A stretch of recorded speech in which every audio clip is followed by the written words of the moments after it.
दोस्तों ये है चोंग जू युग, एक गरीब किसान के बेटे जो अमीर बनने के लिए बचपन में 4 बार घर से भागे और 3 बार उनके पिता पकड़कर वापस खेती के काम में लगा दिए। चोंग का सपना था एक अच्छा टीचर बनने का, लेकिन 6 भाई बहनों का पेट भरना मुश्किल था और इस हालात में तो सपने देखना किसी गुनाह से कम नहीं था।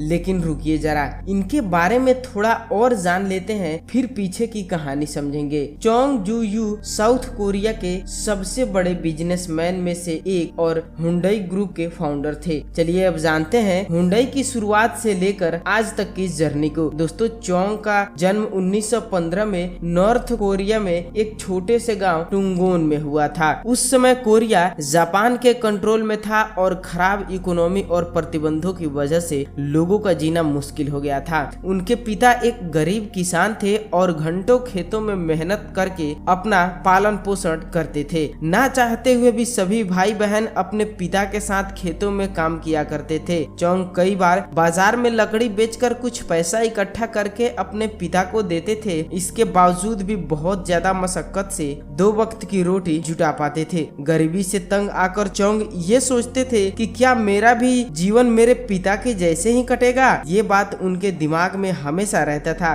कभी कभी इस बात को इतना ज्यादा सोचते थे कि वो रात भर जगह ही रह जाते थे। अंत में चोंग के पास 2 ही रास्ते बचे थे, या तो वो घर पर खेती का काम करे या घर छोड़कर भाग जाए। चोंग ने दूसरा रास्ता चुना। 16 साल की उम्र में घर से भाग गए, वो भी 1 बार नहीं 4 बार। 3 बार तो उनके पिता ने ढूंढ निकाला और डांट फटकार कर घर वापस ला दिए, लेकिन जब चौथी बार भागे तो वो घर वापस आने के लिए नहीं भागे थे। बाहर जिंदगी का वो मजा मिल चुका था जिसे वो जीना चाहते थे। वो डायरेक्ट सियोल पहुंचे, जो साउथ कोरिया का कैपिटल है। वहां जाकर कुछ दिन एक लेबर का काम किए और फिर एक फैक्ट्री में हैंडीमैन का काम शुरू कर दिए और फिर उन्हें राइस स्टोर में डिलीवरी बॉय का एक बेहतर नौकरी मिल गया, जिससे उनका जीवन अब कुछ अच्छा बीतने लगा। कंपनी का मालिक उनका काम देखकर काफी इम्प्रेस हुआ और 5 महीने के अंदर ही उन्हें स्टोर अकाउंटेंट बना दिया गया। और कुछ दिन बाद खराब हेल्थ के वजह से उस राइस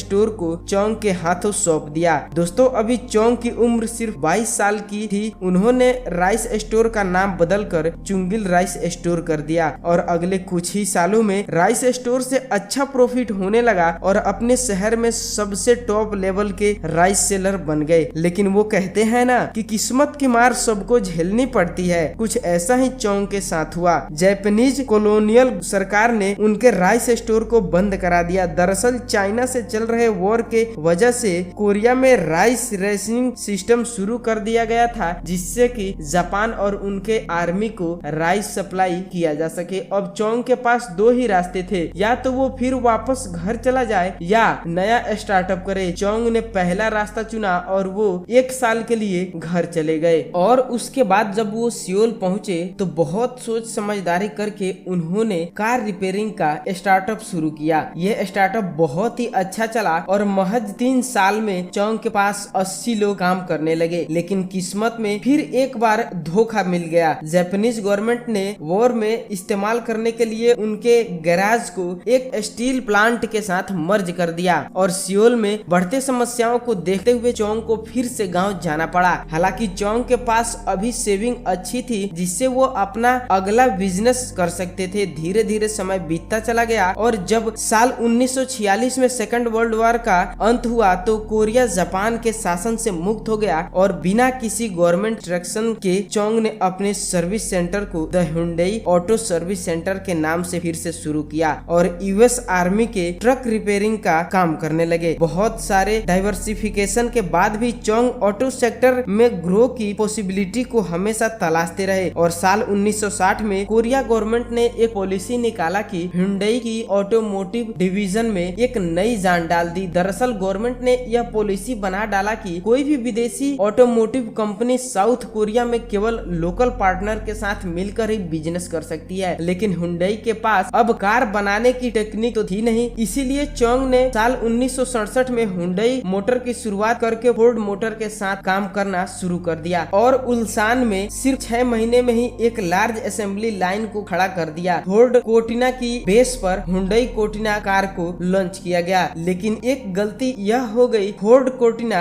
ब्रिटेन की सड़कों के लिए डिजाइन की गई एक कार थी जो वॉर से साउथ कोरिया के खराब सड़कों को झेल नहीं पाई और ये मॉडल फेल होने लगा और यहाँ तक कि लोग रिफंड की डिमांड करने लगे। बाकी रही सही जो कसर थी वो 1971 में आई एक भयानक फ्लड ने पूरा कर दिया। पूरा असेंबली लाइन और तैयार कार 5 फीट पानी में डूब गए। समय इतना खराब था कि लोग चोंग को कार प्रोडक्शन को बंद करने की सलाह देने लगे, लेकिन चोंग ने कहा हारना सीखा था। असेंबली लाइन फिर से ठीक किया गया तथा कार का प्रोडक्शन भी फिर से शुरू किया गया। कुछ साल में साउथ कोरिया की सड़कें अच्छी होने लगी और कोर्टिना की सेल्स फिगर में तेजी से बढ़ोतरी होने लगा। लेकिन साल 1974 में फोर्ड मोटर में कुछ मतभेद की वजह से चोंग ने उनके साथ कॉन्ट्रैक्ट कैंसिल कर दिया और फिर से दुनिया में कोरियन कार का एक नया दौर शुरू हुआ। फोर्ड मोटर से कॉन्ट्रैक्ट खत्म होने के बाद हुंडई ने अमेरिका के मित्सुबिशी के साथ इंजन और एक्सेल के लिए एक कॉन्ट्रैक्ट साइन किया और अपने कार के डिजाइन के लिए यूरोपियन इंजीनियर्स के पूरी टीम को हायर कर लिया। और जब कोरिया के जरूरतों के हिसाब से कार बनने लगे तो नई हुंडई के कार की सिर्फ $6900 पर लॉन्च किया गया। तो लोगों ने इसे खूब पसंद किया, जहां तक कि कोरिया के बाहर कनाडा में भी बेस्ट सेलिंग कार बन गई। लेकिन यूएस जैसे जरूरी बाजार ने इमिशन नॉर्म्स के वजह से